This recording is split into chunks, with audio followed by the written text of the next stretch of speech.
जंग बंदी खत्म करने की जल्दी नहीं। अमेरिकी सदर डोनाल्ड ट्रंप ने वाजे कर दिया 3 से 5 दिन की मोहलत की खबरें झूठी करार दे दी। कहा जंग बंदी या मुज़ाकरात के लिए कोई वक्त की पाबंदी नहीं। ईरानी वज़ीर ख़ारजा ज़हीर इंसान है। उम्मीद है मुज़ाकरात दोबारा शुरू होंगे तो इराक टीम मौजूद होंगे। ट्रूथ सोशल पर लिखा, ईरान मुश्किल दौर से गुजर रहा है, उन्हें मालूम ही नहीं उनका लीडर कौन है। ईरानी इंतहा पसंद जंग के मैदान में बुरी तरह शिकस्त खा चुके। ईरान के इंतहा पसंद आपस में लड़ रहे हैं। आबना हुर्मुज़ पर हमारा मुकम्मल कंट्रोल है। हुर्मुज़ मुकम्मल बंद है जब तक ईरान मुआहदा करने के काबिल ना हो जाए। व्हाइट हाउस की तर्जुमान का कहना है अमेरिका अपनी शर्तों में नरमी नहीं करेगा। ट्रंप जब बेहतर समझेंगे ईरान से जंग की टाइमलाइन देंगे। ईरान पर फौजी दबाव और बहरी नाकाबंदी बरकरार है।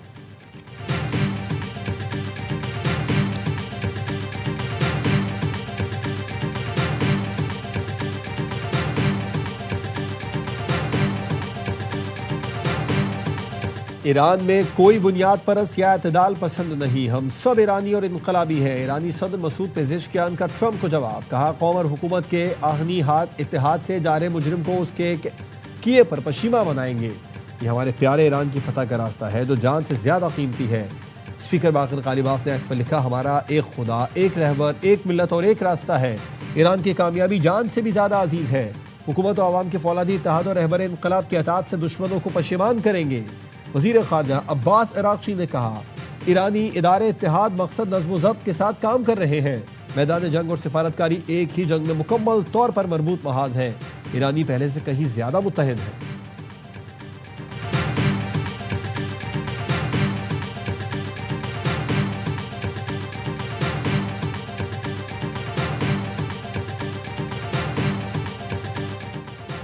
आबना हुर्मुज़ पर ईरान की क्रिप्टो करेंसी में टैक्स वसूली। ईरान ने आबना हुर्मुज़ टोल से पहली आमदन हासिल कर ली। रकम मरकजी बैंक में जमा। ईरानी पार्लियामेंट के नायब स्पीकर हमीद रजा ने तस्दीक कर दी। टोल सिस्टम ईरान और अमेरिका के दरमियान जारी जंग के दौरान नाफिज किया गया था। अल जजीरा के मुताबिक मजमूई रकम की तफसीलात जाहिर नहीं की गई। ईरानी मीडिया ने बताया ईरान ने आबना हुर्मुज़ का टोल टैक्स क्रिप्टो करेंसी की शक्ल में वसूल किया।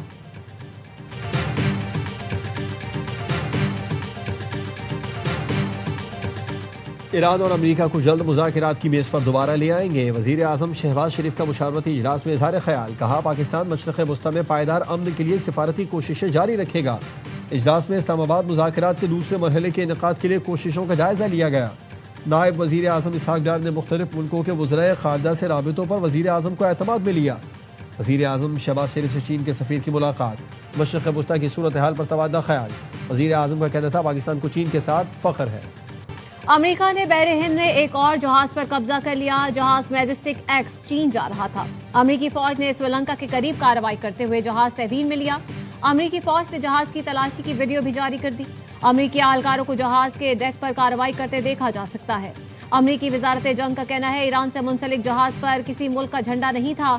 ऐसे तमाम जहाजों को रोकने का सिलसिला जारी रहेगा जिन पर ईरान को माली मदद फराहम करने का शुबा होगा। जहाज ईरान के लिए तेल स्मगलिंग में मुलव्वस है।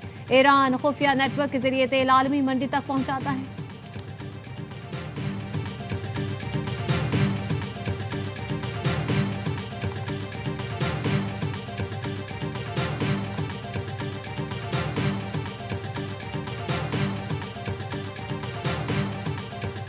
समुद्री गारों में छुपा हमारा बेड़ा अमरीकियों का मुंतजर है। कोई अमरीकी जहाज हद पार करे और उसे इबरत का निशान बना दे। ईरानी चीफ जस्टिस गुलाम हुसैन मोहसिनी ने खबरदार कर दिया। कहा पासदारान इनकलाब की तेज रफ्तार कश्तियां जेर समुद्र जदीद ड्रोन अमरीकी जहाजों को तबाह करने के लिए तैयार हैं। अमरीका को आबनाए हुर्मुज़ के करीब आने की हिम्मत नहीं। वो अपने बहरी जहाजों का अंजाम देख चुके हैं। कब्जे में लिए गए जहाजों के खिलाफ कानूनी कार्रवाई की जा रही है। पासदारान इनकलाब ने आबनाए हुर्मुज़ में जहाजों को तहवील में लेने की वीडियो जारी कर दी। ईरानी मीडिया के मुताबिक जहाजों को बगैर इजाजत गुजरने पर कब्जे में लिया गया।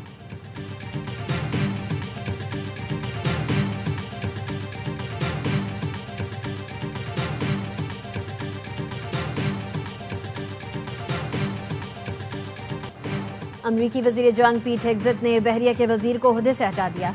अमरीकी महकमा जंग ने जॉन सी फेलन के इस्तीफे की तस्दीक कर दी।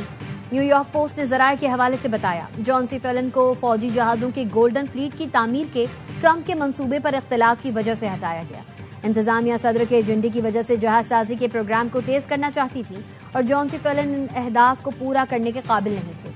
अंडर सेक्रेटरी हंकाओ को बहरिया का कायम मकाम वजीर मुकर्रर कर दिया गया।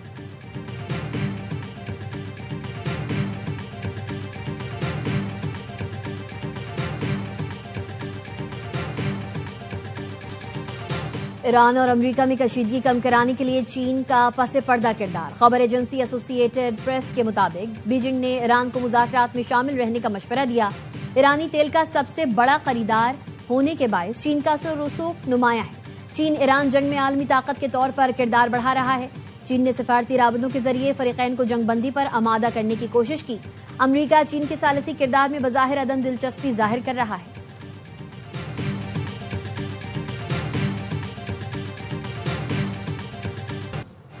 ईरान की जानिब से मज़बूत पेशरफ्त की उम्मीद है। सदर ट्रंप की जंगबंदी में तौसी अहम पेशरफ्त है। वफाकी वज़ीर दाखिला मोहसिन नकवी की अमरीकी सफीर से मुलाकात में गुफ्तगू। कहा वज़ीर आज़म और फील्ड मार्शल मसले के हल की कोशिशें कर रहे हैं। मुलाकात में इस्लामाबाद मुज़ाकरात के दूसरे दौर से मुताल्लिक सिफारती काविशों पर तबादला ख्याल। अमरीकी सफीर नेटली बेकर ने पाकिस्तान के तामीरी किरदार को सराहा।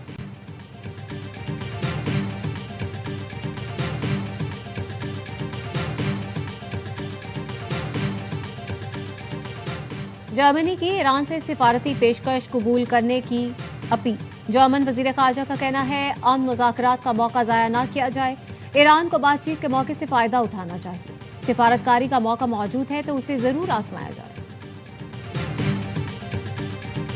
जंगबंदी के दौरान जनूबी कोरियाई वफ्द तेहरान पहुंच गया। जनूबी कोरिया के खुसूसी वफ्द ने ईरानी वजीर खारजा अब्बास इराक्ची से मुलाकात की।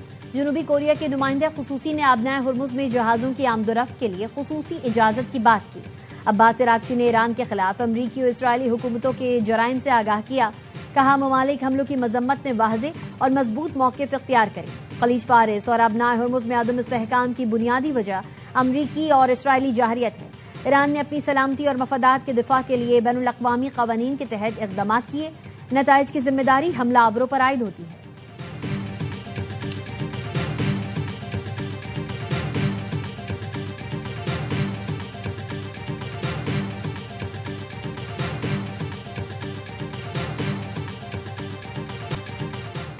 ईरान अमेरिका जंग ने यूरोप को कमजोर करना शुरू कर दिया। ईरान के खिलाफ जंग के नताइज यूरोप तक फैल रहे हैं। तुर्क सदर रजब तैयब एर्दोगान की जर्मन हम मनसब से फोन पर गुफ्तगू। कहा इस रुझान को नहीं रोका गया तो तनाज़े के दौरान होने वाले नुकसानात कहीं ज्यादा संगीन होंगे। तुर्किया ईरान के साथ यूक्रेन तनाज़े को भी खत्म करने की कोशिश कर रहा है।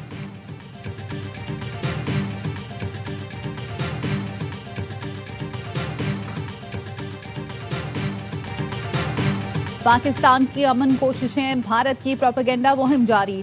दफ्तर खारजा ने पहलगाम वाक़े से मुतालिक भारतीय इल्जामात और प्रोपेगेंडा मुहिम मुस्तरद कर दी। तर्जुमान ने कहा भारत खित्ते में दहशतगर्दी की सरपरस्ती से तवज्जो हटाने के लिए प्रोपेगेंडा कर रहा है। इलाकाई बहरान के दौरान भारत का झूठा बयानिया अफसोसनाक है। आलमी बरादरी अपना किरदार अदा करे और भारत को अमन कोशिशों से सबूताज करने से रोके।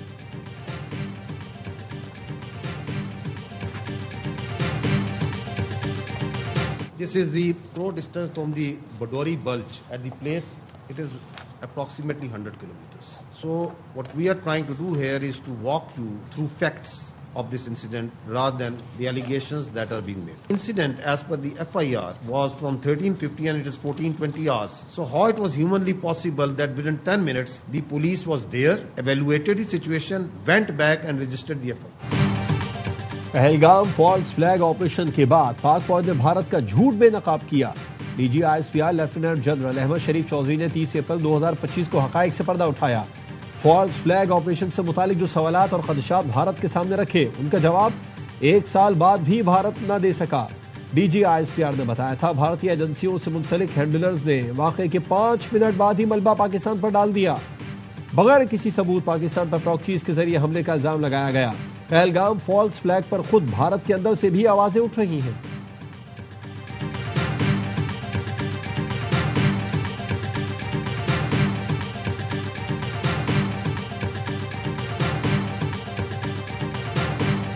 बानी PTI का पार्टी के 3 वकला रहनुमाओं पर बरहमी का इजहार।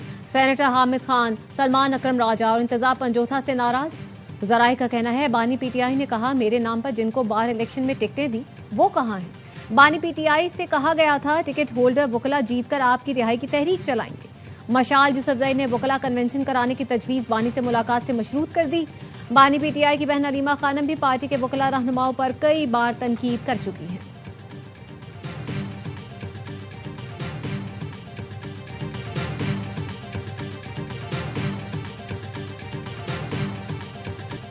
गुलशन इकबाल, यूनिवर्सिटी रोड का जो हाल है वो किसी जंग ज़दा जहां बमों की बौछार हुई हो उससे बदतर हालात कराची की सड़कों के आज हैं। 18 सालों से सिंध की हुकूमत से तबाह बर्बाद कर रहे हैं। यूनिवर्सिटी रोड की हालत जंगजदा इलाके से बदतर है। सिंध हुकूमत से K4 भी मुकम्मल ना हुआ। MQM और नून लीग मिलकर रवा साल K4 के मंसूबा मुकम्मल करेंगी। MQM के रहनुमा फारूक सत्तार ने इल्जाम लगाया सिंध हुकूमत ने 8,000 अरब रुपए की करप्शन की। नैब को अरबों रुपए की करप्शन पर फौरी नोटिस लेना चाहिए।